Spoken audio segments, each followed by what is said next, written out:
It's always nice to capture an opponent's piece for free, or win material from a good trade. In many positions, you will have several options to trade pieces, but a lot of these choices can be bad. Being able to avoid making bad trades is essential for chess improvement. In this position, White has 4 options to trade, but 3 of the captures are bad. White can play knight takes b5, rook takes d6, or rook takes e6.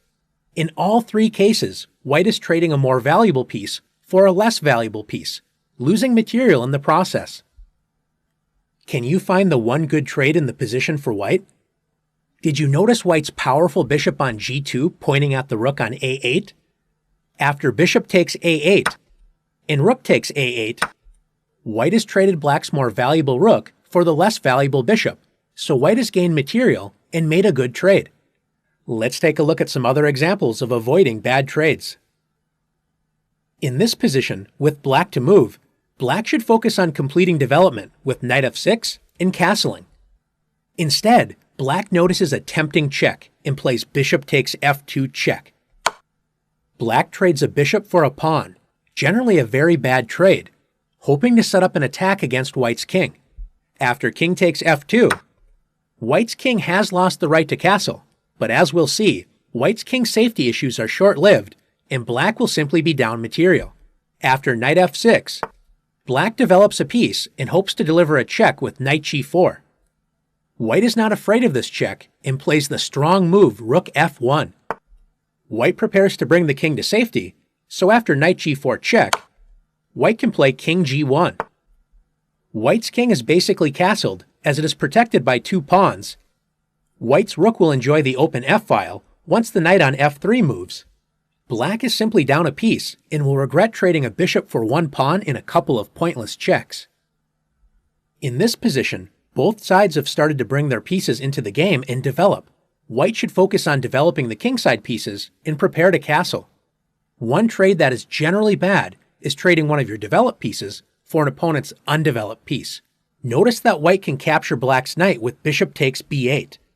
Even though the bishop and knight are worth the same, it would be a mistake to play bishop takes b8, because after rook takes b8, notice that White only has 2 pawns developed, and the rest of White's pieces are still on the back rank. Black now has a lead in development, so this opening is not going well for White. In this position, White can trade a bishop for a knight with bishop takes c6. Just because you can trade doesn't mean that you should.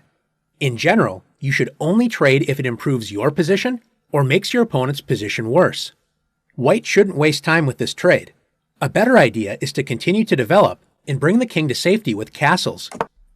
If Black plays a6, attacking White's bishop, should White trade the bishop for Black's knight on c6? White should keep the bishop on the board and play either bishop c4, putting pressure on Black's weak f7 square, or play bishop a4, keeping pressure on Black's knight. It would be a mistake to play bishop takes c6. Notice that Black's knight on e7 is blocking the bishop on f8, so after knight takes c6, White traded a developed piece, improved Black's knight that was on e7, and has now opened up a path for Black's bishop on f8 to develop. Since this trade made White's position worse and improved Black's position, this was a bad trade for White. Let's look at one more example together. We already mentioned that trading one of your developed pieces for an undeveloped piece is typically not a good idea. Does this mean that it is always a bad idea?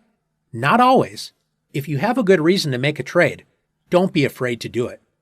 In this position, Black could play bishop b4, developing a piece and checking the White king. White doesn't want to move the king, and blocking with the queen would be a very bad idea. But notice that White can block the check by placing the knight on d2 or c3. What if White couldn't block the check with the knight? Black trades the strong bishop on f5 for the undeveloped knight with bishop takes b1. After White captures with the rook or the queen, let's say queen takes b1. Now Black can play bishop b4 check. White's king is forced to run, so after king d1, and Black castles, Black's king safely finds shelter behind 3 pawns. White's king, on the other hand, is stuck in the middle of the board and may be a target for a future attack. Now that you've learned how to avoid making bad trades, it's time to put your skills to the test.